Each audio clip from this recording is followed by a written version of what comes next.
Alors, on poursuit la série sur le sermon sur la montagne. Ce sermon de Jésus nous est rapporté au début de son ministère. Matthieu 5, 6 et 7. Et dans ce sermon, Jésus nous révèle qui il est et ce qu'il aime. Il nous révèle qui il est et ce qu'il aime. Ce sermon, c'est la constitution du royaume de Dieu. Elle est écrite par le roi pour expliquer comment on fonctionne dans son royaume. Et à travers ce sermon, il nous donne les valeurs fondamentales. Jésus nous donne les valeurs fondamentales pour lui. Et il nous donne les principes qui gouvernent son cœur et qui devraient aussi gouverner le cœur de tous les citoyens de son royaume. Un petit rappel de ce qu'on a vu et ce qu'on a abordé les dernières fois. Au début du chapitre 5, on voit les disciples qui s'approchent de Jésus et Jésus qui commence à les enseigner. Donc ce sermon s'adresse à des disciples. Il commence par la description du caractère et des attitudes des croyants, ce qu'on appelle les béatitudes. Après, il aborde notre rôle dans ce monde, être des agents du changement, à condition que les béatitudes soient bien enracinées en nous. Ça fait de nous le sel et la lumière de la terre, et on est appelé à briller dans ce monde en vivant une vie de justice et de droiture. Et ça, c'était le début du chapitre 5. Et ensuite, Jésus va expliquer les caractéristiques de la justice qu'il nous demande de manifester.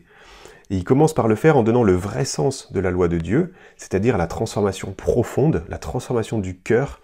Donc on n'est pas appelé à être des disciples de façade, d'apparence, mais bien des disciples transformés dans la profondeur de leur cœur, de leurs intentions, de ce qui les motive, de ce qui les réjouit, etc.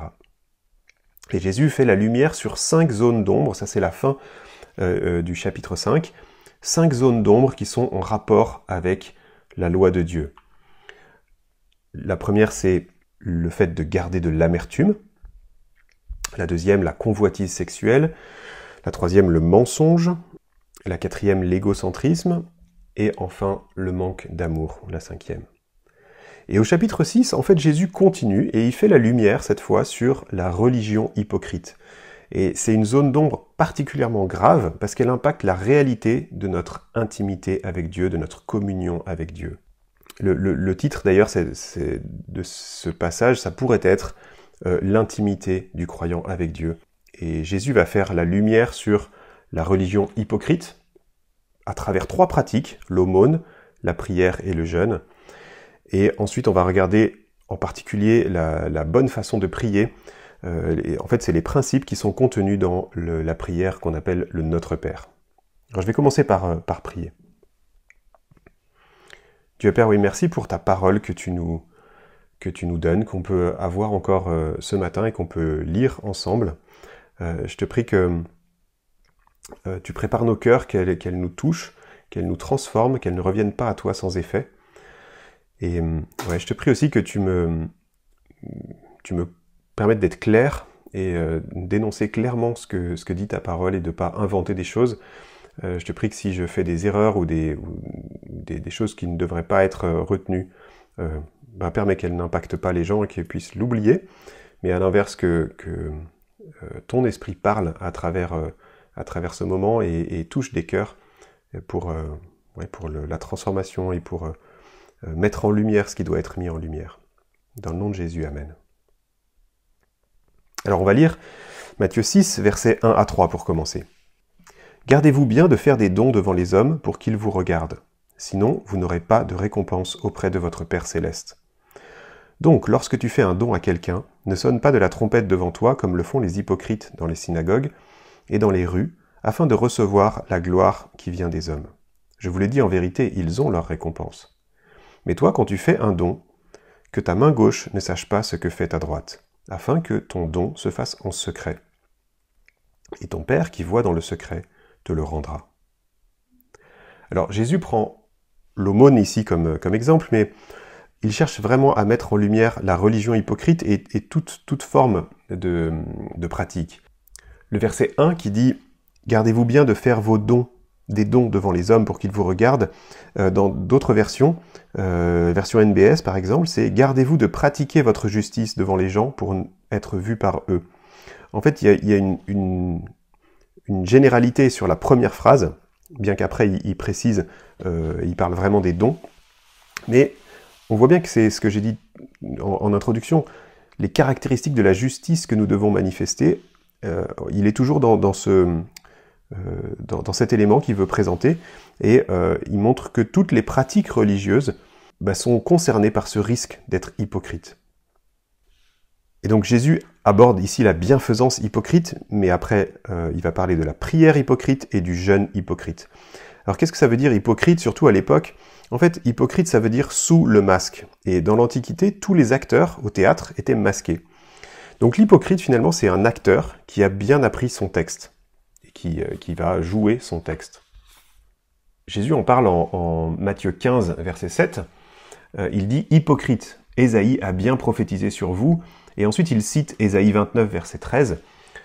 Ce peuple s'approche de moi, il m'honore de la bouche et des lèvres, mais son cœur est éloigné de moi, et la crainte qu'il a de moi n'est qu'un commandement humain, une leçon apprise. » En fait, l'hypocrite, il fait en apparence la même chose que le croyant sincère, mais en fait, il cherche la réalité de la valorisation de son image à ses propres yeux, et aussi il cherche sa valorisation dans le regard des autres.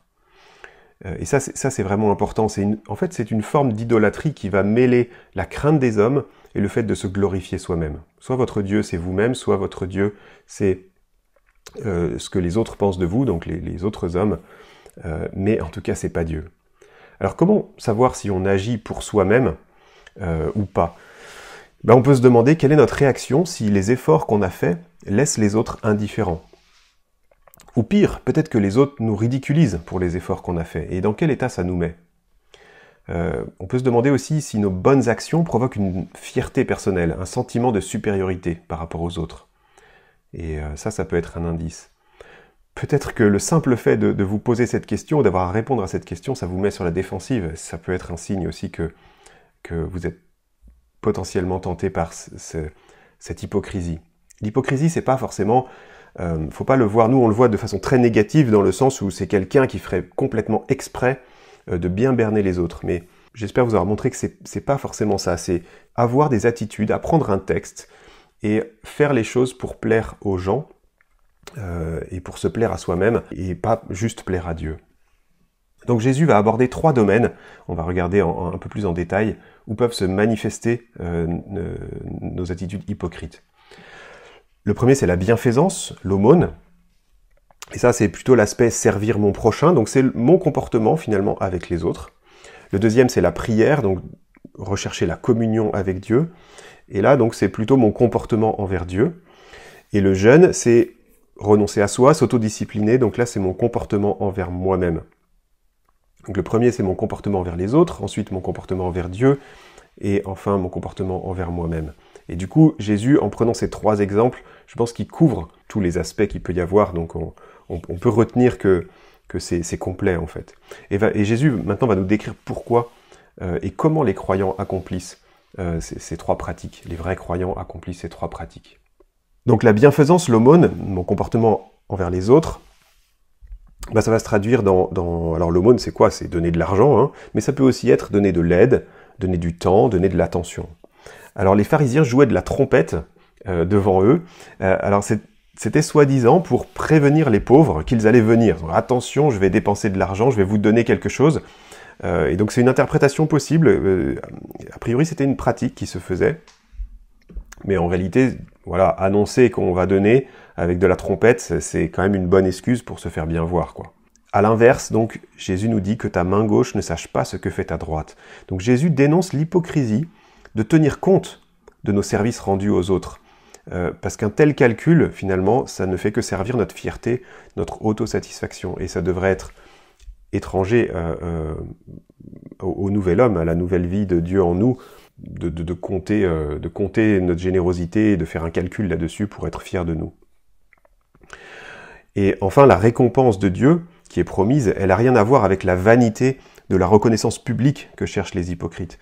La récompense de Dieu est une récompense spirituelle, c'est celle de demeurer dans son amour, c'est celle de se savoir béni par Dieu lui-même, d'être littéralement rassasié par son amour. Et ça va bien au-delà de la valeur de ce qu'on a donné ou de l'effort qu'on a fourni.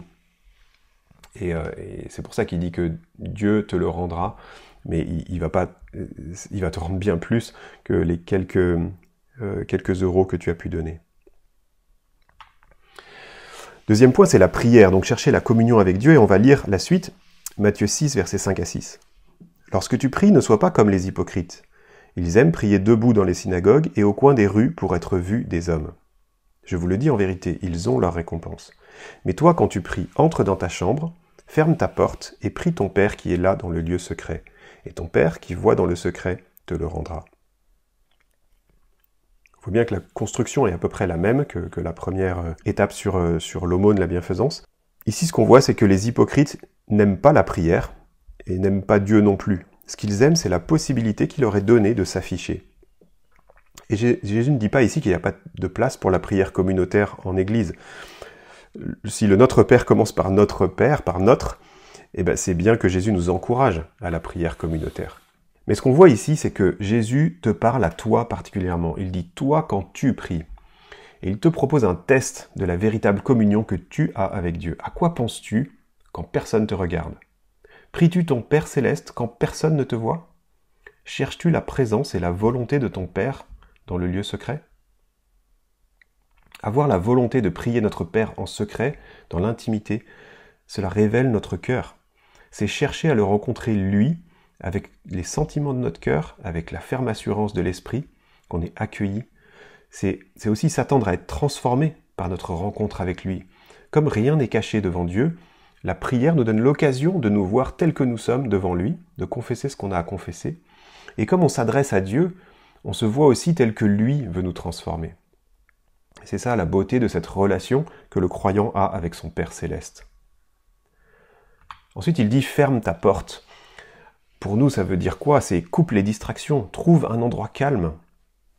Le mot grec qui est traduit ici par chambre, il ne veut pas dire chambre à coucher, mais plutôt une sorte de cellier, un entrepôt où on met des trésors, on met les choses qui ont de la valeur, les choses qui doivent être conservées.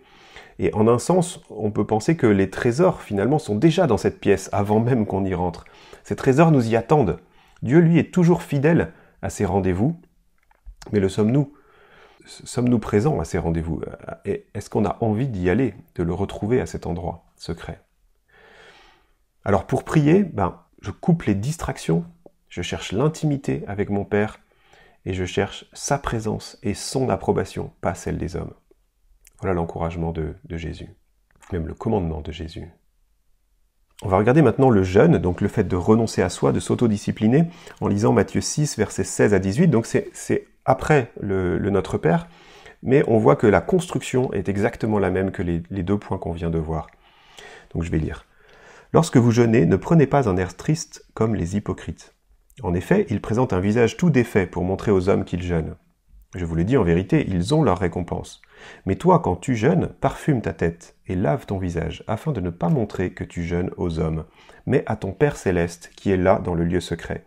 Et ton Père qui voit dans le secret te le rendra. » Alors, les religieux de l'époque jeûnaient 2 fois par semaine, selon Luc 18, verset 12. On sait aussi que Jean-Baptiste et ses disciples jeûnaient, mais on sait aussi que les disciples de Jésus ne jeûnaient pas. Et pourtant, Jésus enseigne sur la bonne façon de jeûner, alors même qu'il s'adresse aux croyants, aux citoyens du royaume de Dieu. Et c'est vrai que ça pose question, et encore aujourd'hui, beaucoup de chrétiens sont mal à l'aise avec cette discipline extérieure et corporelle, en fait. Et c'est vrai que le jeûne, c'est bien ça, c'est une forme d'autodiscipline. C'est se priver volontairement d'une source de satisfaction immédiate et terrestre. C'est en général un jeûne de nourriture dont on parle, ça peut être un jeûne d'eau aussi, ou les deux, ça peut être un jeûne de quantité, c'est-à-dire manger peu. On voit aussi dans la Bible des jeûnes d'aliments plaisir ou festifs, comme par exemple ne pas boire d'alcool, ou ne pas prendre de choses douces. Ça, on retrouve beaucoup dans les fêtes juives, qui sont encore réalisées aujourd'hui. Il y a des moments où, pour manifester un deuil, on va ne pas prendre d'aliments festifs, entre guillemets, sucrés, doux, etc. Alors, le jeûne dans la Bible, rapidement, qu'est-ce qu'on voit? On voit que les gens jeûnaient en signe d'humiliation devant Dieu. Parfois par tristesse et par repentance des péchés, et parfois aussi pour une cause ou un projet exceptionnel. On a vu récemment que Néhémie jeûnait pour un projet, reconstruire la muraille. On voit que les gens de Ninive ont jeûné après la prédication de Jonas, qui les avertissait du jugement de Dieu qui allait tomber. Daniel a jeûné aussi, Esther a jeûné avant de braver la mort pour sauver son peuple, en allant voir le roi. Paul a jeûné 3 jours à sa conversion. Et Jésus aussi a jeûné 40 jours au désert avant d'être tenté par Satan.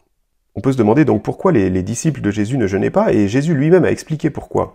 Il a dit que ses disciples ne pouvaient pas jeûner en présence de l'époux, c'est-à-dire en présence de Jésus, de lui-même, mais que ses disciples jeûneront lorsque l'époux leur sera enlevé. Donc le jeûne, finalement, c'est quelque part une façon de dire à Dieu « J'ai faim et soif de ta justice, je suis engourdi par le confort de cette vie, et j'ai besoin de me nourrir de la présence de Jésus. » Et lorsque Jésus nous est enlevé, et pour nous aussi, des fois, Jésus peut nous paraître loin, eh bien, on peut avoir envie de jeûner pour crier à Dieu et lui dire « J'ai besoin de la présence de Jésus. J'ai besoin de toi, de ta justice, et j'ai besoin de ton secours. » Alors, jeûner, ça maintient notre corps et ses désirs sous discipline. Et écoutez l'avertissement de Jérémie 5, verset 8. Il nous dit « Ce sont des chevaux repus et sensuels.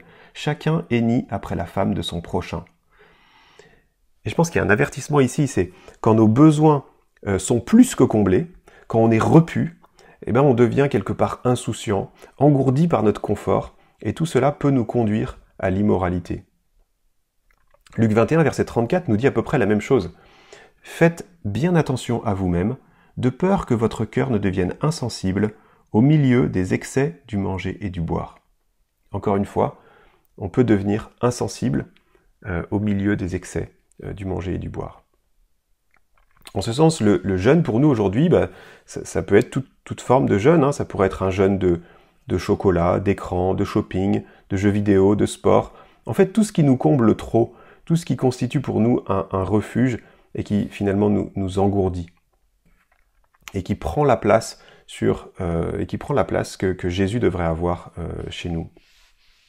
Ça ne veut pas dire encore une fois que ces choses sont mauvaises, mais ces choses peuvent nous engourdir si on ne voit pas le danger qu'elles peuvent représenter quand elles nous comblent trop. Alors, jeûner est très souvent associé à la prière. Les croyants jeûnent pour une raison, une supplication intense, un besoin vital et urgent, ou la recherche de la volonté de Dieu dans un choix difficile à faire. Et dans cette activité, Jésus nous met en garde de ne pas être des acteurs qui sont fiers de leur grande piété qu'ils ont affichée ainsi devant les autres. Alors il ne s'agit pas non plus de s'en cacher totalement, parce que ça serait retomber dans une autre forme d'hypocrisie. Jésus dit « parfume ta tête et lave ton visage ». Ça désigne la toilette normale à l'époque. Jésus nous recommande de ne rien faire de spécial en fait pour nos moments de jeûne. Ni nous vanter, ni nous en cacher comme si ça pouvait annuler notre récompense. De toute façon, quand on fait quelque chose pour rechercher Dieu, pour lui plaire, on a toujours notre récompense parce que Dieu le sait, Dieu nous voit et Dieu se révèle à nous. Donc l'hypocrisie, finalement, c'est faire les choses que Dieu nous demande, mais les faire uniquement en surface, uniquement en apparence, de les faire à notre façon et pour de mauvaises raisons. Et je pense que notre objectif devrait toujours être de devenir la personne que Dieu nous demande de devenir, de faire ce qu'il nous demande de faire, mais à sa façon, et selon son calendrier, bien sûr. Alors on va regarder maintenant la bonne façon de prier, qui nous est enseignée par Jésus à travers le Notre Père. Et donc ça commence, Matthieu 6, versets 7 à 8, on va commencer. Donc en priant, ne multipliez pas les paroles comme les membres des autres peuples. Ils s'imaginent en effet qu'à force de paroles, ils seront exaucés. Ne les imitez pas, car votre Père sait de quoi vous avez besoin avant que vous le lui demandiez. John Stott, dans le livre qu'il a écrit sur Notre Père, il titre la bonne façon de prier, il met un sous-titre, il appelle ça « Non au rabâchage, oui à la réflexion ». Et je trouve que c'est un bon résumé de ce que Jésus demande ici. Au-delà de l'hypocrisie, notre prière, elle peut révéler notre péché en étant mécanique, en étant répétitive et en étant dénuée de la compréhension de Dieu. Martin Lloyd-Jones, il dit aussi quelque chose que j'aime beaucoup, il dit « Tout ce que nous faisons dans notre vie de croyants est plus facile que la prière ». Oui, la prière, cette relation avec Dieu, c'est quelque chose de difficile. Donc on voit « ne multipliez pas les paroles ». Dans d'autres traductions, c'est « ne bredouillez pas, ne rabâchez pas ». Il est parlé parfois de vaines redites. Et dans le terme grec, il y a l'idée de bégayer, de bredouiller des choses inintelligibles, comme un discours étranger dont on ne comprend pas la langue. Si vous êtes déjà allé à Jérusalem, vous avez sûrement vu des religieux prier en murmurant des trucs pas vraiment compréhensibles et en se balançant d'avant en arrière comme pour se rassurer eux-mêmes. Et en cela, la prière chrétienne, elle se distingue vraiment des méditations relaxantes ou des prières mystiques. Et Jésus, quelque part, il condamne en fait une prière où la bouche et l'esprit ne sont pas tous les deux engagés en fait. Une prière, ça peut être juste un jargon religieux pendant que mon esprit vagabonde. Et je pense à mes prières automatiques en début de repas, par exemple. Ça pourrait être un défi, tiens, essayons ce midi de faire une prière qui est vraiment pas automatique et essayons de voir la différence que ça peut faire. Il dit ensuite, votre Père sait de quoi vous avez besoin avant que vous le lui demandiez. Alors, Dieu n'est ni ignorant pour qu'on ait besoin de l'instruire sur nos besoins, et il n'est ni hésitant pour qu'on ait besoin de le persuader d'agir. Calvin disait, les croyants prient afin de se réveiller eux-mêmes, ainsi que les autres, en espérant et en attendant tous les biens de Dieu seul. Les croyants prient afin de se réveiller eux-mêmes, ainsi que les autres, en espérant et en attendant tous les biens de Dieu seul. Et Luther le dit de façon encore plus succincte, il dit « Par nos prières, nous nous instruisons nous-mêmes plus que nous instruisons Dieu ». Alors on va lire maintenant le Notre Père. Donc Matthieu 6, versets 9 à 14. « Voici donc comment vous devez prier. Notre Père céleste, que la sainteté de ton nom soit respectée. Que ton règne vienne, que ta volonté soit faite sur la terre comme au ciel. Donne-nous aujourd'hui notre pain quotidien. Pardonne-nous nos offenses, comme nous aussi, nous pardonnons à ceux qui nous ont offensés. Ne nous expose pas à la tentation, mais délivre-nous du mal, car c'est à toi qu'appartiennent dans tous les siècles le règne, la puissance et la gloire. Amen. Si vous pardonnez aux hommes leurs fautes, votre Père céleste vous pardonnera aussi, mais si vous ne pardonnez pas aux hommes, votre Père ne vous pardonnera pas non plus vos fautes. » Alors cette prière peut servir de modèle en se basant sur les principes qu'elle contient. Elle peut aussi être répétée telle qu'elle, bien sûr, tant qu'on n'est pas des hypocrites, tant qu'on pèse le sens de chaque mot et qu'on implique notre esprit et notre intelligence dans ce qu'on est en train de dire. Alors, on va regarder les 8 principes qui sont contenus dans cette prière. Le premier, c'est « Préoccupons-nous d'abord de l'honneur et de la gloire de Dieu, et ensuite seulement de nos besoins et de notre relation avec notre prochain. » Le deuxième, c'est de se souvenir que c'est le Dieu tout-puissant, saint, éternel. Le troisième, c'est de se souvenir que ce Dieu, en Jésus-Christ, il est devenu notre Père. Et ça, c'est quelque chose d'extraordinaire. Le quatrième, c'est d'entrer dans le projet de Dieu en cherchant à participer à l'étendue de son royaume sur toute la terre, par l'annonce, par le succès de l'Évangile et en brillant, comme il nous l'a dit au chapitre 5. Et le cinquième point, c'est que, avant même de formuler une demande ou de recevoir une réponse, préparons-nous à accepter que la volonté de Dieu soit faite, pas la nôtre. Et ensuite viennent nos 3 besoins fondamentaux, besoins matériels, besoins spirituels et besoins moraux. Donc les besoins pour notre subsistance, notre besoin de pardon et notre besoin d'être libéré du mal. Alors le premier besoin matériel. Le pain, c'est le symbole de ce qui est nécessaire à la préservation de la vie. Donc pour nous, c'est bien sûr la nourriture, mais ça peut être la santé, la météo, la maison, un foyer aimant, un bon gouvernement, la paix du pays. Mais en tout cas, gardons-nous de prier pour le superflu. Jésus nous encourage ici à prier, à remercier pour apprendre de la main de Dieu ce qui est nécessaire à la préservation de la vie. Le deuxième besoin, ça regroupe les besoins spirituels. Et ici, Jésus nous parle du pardon. Le pardon est indispensable à la vie de l'âme, tout comme le pain est indispensable à la vie du corps. Et pour ça aussi, pour le pardon aussi, on dépend premièrement de Dieu. Le pardon permet la réconciliation avec Dieu et avec les autres. Et nous avons besoin de demeurer au quotidien dans une attitude de confession de nos péchés et de nos erreurs. Et on a besoin aussi de s'empresser de saisir le pardon et aussi d'accorder le pardon à notre prochain. On voit qu'à la fin, Jésus fait un gros focus sur le pardon. Il dit, si vous pardonnez aux hommes leurs fautes, votre Père Céleste vous pardonnera aussi, mais si vous ne pardonnez pas aux hommes, votre Père ne vous pardonnera pas non plus vos fautes. C'est presque choquant comme passage. La clé pour comprendre ici, c'est que le pardon que nous accordons aux autres ne nous donne pas droit au pardon de Dieu. Mais le pardon que nous accordons aux autres témoigne de notre vraie repentance et du fait que nous avons effectivement saisi le pardon de Dieu. Le sermon sur la montagne s'adresse à des croyants et le passage de ce matin traite de notre véritable intimité avec Dieu. Donc ce que Jésus pointe ici en nous commandant de pardonner aux autres, c'est pas une condition pour notre salut. C'est une condition pour ne pas rompre l'intimité avec Dieu. On peut voir ça aussi dans Marc 11, verset 25, qui fait ce lien-là dans le même verset. Lorsque vous êtes debout pour prier, si vous avez quelque chose contre quelqu'un, pardonnez-lui, afin que votre Père Céleste vous pardonne aussi vos fautes. On voit bien ici que la prière adressée à Dieu nécessite d'être en communion avec Dieu. Or, le refus de pardonner constitue une rupture de notre communion avec le Dieu qui pardonne.